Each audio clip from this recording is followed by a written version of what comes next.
The master won't sell me. I refuse to be sold away from my husband and my family. This is what Minty said before she took off running, grabbed her knife, and hauled off to see her father for the last time. She jumped off bridges and ran from dogs just to get to freedom. Who am I talking about? Harriet Tubman, formerly known as Minty.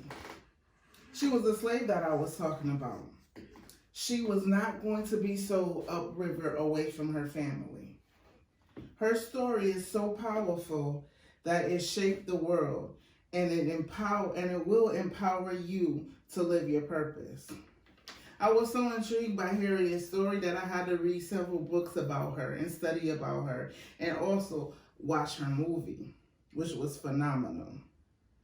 Today I will give honor and praise to Harriet Tubman and recognize her qualities, achievements, and obstacles that she overcame to become the woman who shaped history. Harriet was strong, both mentally and physically. She was determined and she was led by God. Oftentimes, she would fall down and have what they would call God spells, where God would lead her and he would direct her in the right way. So if it was something like people that were going to catch them ahead, he would lead her in a different way.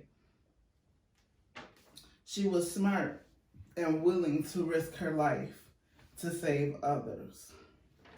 With all of those qualities, she took off, leaving her family and all her close friends. She ran in the cold. She swam in cold water until she made it to freedom. She then changed her name from Minty to her freed name, Harriet Tubman. After about a year in freedom, she was woken up by a dream. And the dream warned her of danger with her family. So she headed back down to where she was from, excuse me, and she was going to rescue her family. When she got down there, it didn't go as planned, but she did bring people back.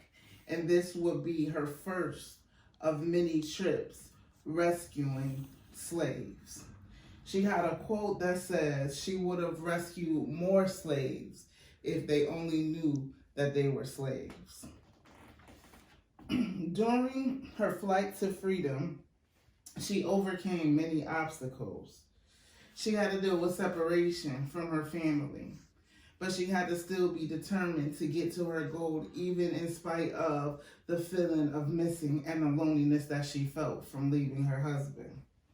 She had to overcome the fact that this was a death trap. She might die. They might kill her, but she was still determined to get to freedom.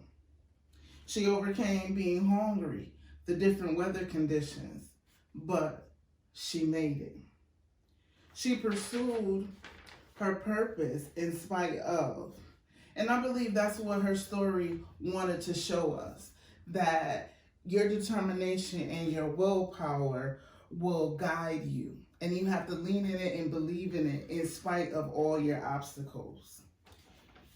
In conclusion, Harriet was a strong, determined woman who first freed herself and then freed others. Her determination was her willpower. The legacy she left behind was to live your purpose and fight through all the obstacles so that you can live. Now the question you have to ask yourself is, are you living your purpose? Are you where you want to be? Are you headed in the direction? Is your determination strong enough to help you get over the obstacles that will be set in your way? Now that you have thought about that question, what is your answer? Is your determination strong enough? Because in Harriet's story, she wanted us to be strong. She wanted us to pursue our God-given purpose in the midst of everything that's going on. Thank you and have a nice day.